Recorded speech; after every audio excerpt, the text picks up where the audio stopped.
Hi everyone. In this week's grammar tutorial we're going to look at relative clauses.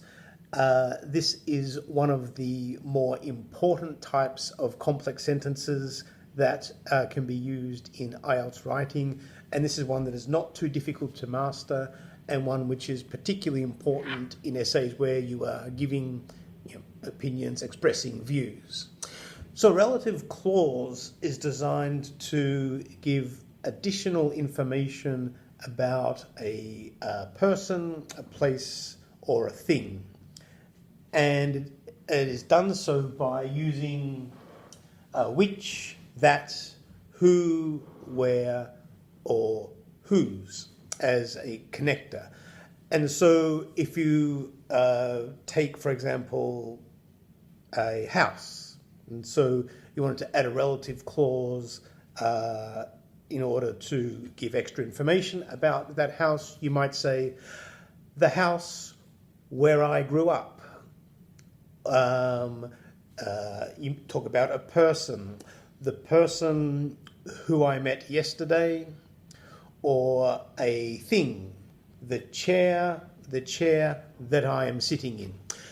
So these are all examples, simple examples of relative clauses, and it's a fairly common usage that most of you will be familiar with.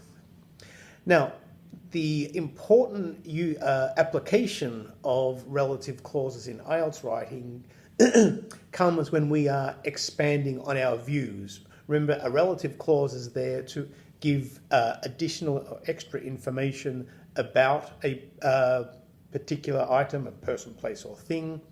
And so when we are expanding upon our views in IELTS writing, relative clauses are particularly important. And so if we look at the Task 2 essay that we're using this week in the Band 9 program looking at fashion, there it is on the board behind me. Why are people so interested in fashion? So this is part of a two-part question that forms the Task 2 essay for this week. So when we are considering why people are so interested in fashion, we have the opportunity to use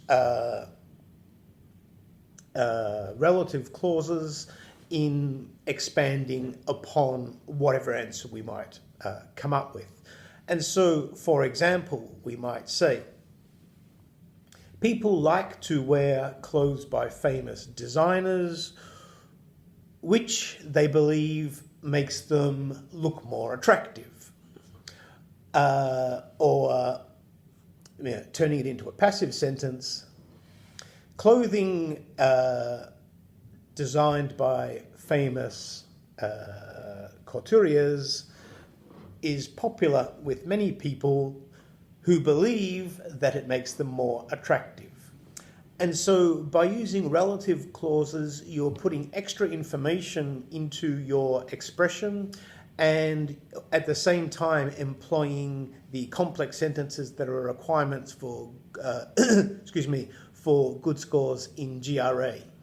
So when you are writing, look for opportunities to expand upon your information using the connectors which, that, who, where, or whose.